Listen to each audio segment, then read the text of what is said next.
اور وہ بات یہ ہے کہ یہ جو آج کل حکومت کو جلدی ہو رہی ہے نا، یہ جو ہمارے وفاق کا مسئلہ بیان کیا تھا ابھی راضی صاحب نے بھی اور بڑی تفصیل سے غازی صاحب نے بھی، میں چونکہ وفاق المدارس العربیہ پاکستان کا صدر ہوں اور اس صدارت کے حوالے سے میں تقریباً یوں سمجھیے کہ 30 سال سے اس مسئلے سے میں مبتلا ہوں۔ ان حضرات کو تو ابھی اس مسئلے سے رابطہ اور ابھی اس مسئلے سے تعلق پیدا ہوا ہے، میرا تعلق 30 سال سے۔ آپ کو معلوم ہے جنرل ایوب میں بھی ان مدارس کو ختم کرنے کے لیے پروگرام بنایا، انہوں نے تو یہ کیا تھا کہ جناب ایک وفد بھیجا قاہرہ اور وہاں کے علماء سے مشورہ طلب کیا کہ یہ ہمارا مولوی جو ہے ہر معاملے میں ہمارے سامنے رکاوٹ بن کر آ جاتا ہے اور ہمارے فیصلوں کے لیے یہ ایک اچھی خاصی دیوار بن کر مشکلات پیدا کرتا ہے، اس کا کوئی علاج آپ بتائیں، ان کا کیا علاج ہو سکتا ہے؟ تو قاہرہ کے لوگوں نے ان کو مشورہ دیا کہ آپ ان کو سرکاری مولوی بنا لو۔ یہ سرکاری نوکری بڑی خطرناک چیز ہوتی ہے، ان کو آپ سرکاری مولوی بنا لو۔ سرکاری مولوی بنانے کی سبیل کیا ہے؟ وہ یہ کہ ان مدارس کو آپ سرکاری تحویل میں لے لو۔ جب آپ ان کو سرکاری تحویل میں لے لیں گے یہ سرکاری نوکری میں آ جائیں گے، سرکاری نوکری میں آ جائیں گے، پھر یہ تم کو مائی باپ بنا کر اور تمہاری ہر بات مانیں گے اور یہ کسی قسم کی کوئی مداخلت نہیں کریں گے۔ چنانچہ انہوں نے اپنے ارادے کی تکمیل کے لیے کچھ اقدامات تجویز کیے۔ اسی وقت وفاق المدارس العربیہ پاکستان وجود میں آیا، اسی وقت آیا، اور اس کے بعد بات میں مختصر کرتا ہوں۔ پھر جناب بھٹو صاحب کا دور آیا، پھر جناب ضیاء الحق صاحب کا دور آیا، پھر جناب بے نظیر صاحبہ کا دور آیا، اور پھر جناب نواز شریف کا دور آیا، اور پھر بے نظیر آئیں، اور پھر نواز شریف آیا، اور اب پرویز آیا۔ یہ تسلسل ہے۔ اس پورے زمانے میں ہر ایک نے پچھلے کی ناکامی کے اسباب کا تجزیہ کیا اور تجزیہ کرنے کے بعد پھر نئے طریقے اختیار کی۔ شروع سے یہ ہوتا چلا آ رہا ہے۔ اب جو حکومت آئی ہے یہ بھی دیکھ رہی ہے کہ شروع سے ناکامی اور ان مدارس کو اپنی تحویل میں لینے کی کوئی سبیل نہیں۔ اب بہت سی چیزیں، ایک یہ کہ ماڈل اسکول قائم کیے جائیں، ایک یہ کہ ماڈل کالج قائم کیے جائیں، ایک یہ کہ مدرسوں کو یونیورسٹی کا درجہ دیا جائے۔ یہ کیوں؟ یہ اس لیے کہ وفاق ایک ادارہ ہے اور پاکستان کے تمام مدارس وہ وفاقوں کے ماتحت ہیں۔ ہمارے مدارس کی تعداد 3/4 ہے اور باقی مدارس جو ہیں وہ کچھ بریلوی حضرات کی تنظیم میں ہیں، کچھ مودودی حضرات کی تنظیم میں ہیں، کچھ غیر مقلدین کی تنظیم میں ہیں، کچھ شیعہ کی تنظیم میں ہیں، 4 تنظیمیں اور ہیں، ان کے تحت وہ 1/4 آتے ہیں اور 3/4 یہ وفاق کے ناطے ہیں۔ اب وہ وفاق سارے مل گئے اور انہوں نے متحدہ ایک موقف اختیار کیا ہوا ہے۔ اس متحدہ موقف کا نتیجہ یہ ہے کہ حکومت کی کوئی سازش کامیاب نہیں ہوتی، لہذا انہوں نے کہا ماڈل اسکول قائم کرو، لہذا انہوں نے کہا کہ ماڈل کالج قائم کرو، لہذا انہوں نے کہا کہ جناب مدرسوں کو یونیورسٹی کا درجہ دو۔ اس کا نتیجہ کیا ہوگا کہ وفاق بے اثر ہو جائیں گے،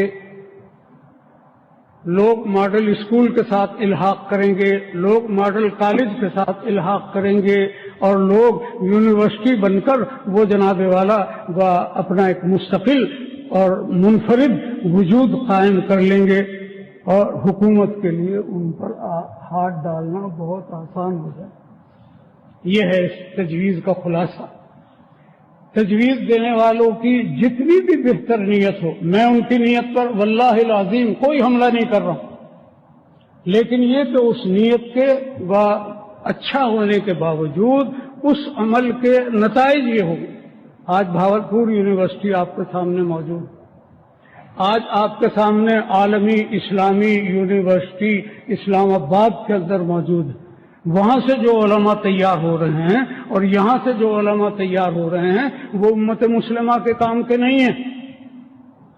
امت مسلمہ کو مقالے نہیں چاہیے، امت مسلمہ کو ریسرچ اسکالر نہیں چاہیے، امت مسلمہ کو ٹھیک وہ مولوی چاہیے جو دین اور اسلام کے علوم کی حفاظت کے لیے اپنی جانیں تک قربان کرنے کے لیے تیار ہے. اور میں پیشین گوئی کرتا ہوں انشاءاللہ ثم انشاءاللہ اللہ کی ذات پر بھروسہ کر کے کہ نہ ماڈل اسکول کی تجویز کامیاب ہوگی اور نہ یونیورسٹی کی تجویز کامیاب ہوگی اور نہ جناب والا ان مدارس کے اتحاد اور اتفاق کو ختم کرنے میں جنرل ایوب سے لے کر آج تک جتنی حکومتیں ناکام ہوئی ہیں یقیناً یہ حکومت بھی ناکام ہوگی، یقیناً ناکام ہوگی، اس میں مجھے کوئی شبہ اور کوئی شک نہیں ہے.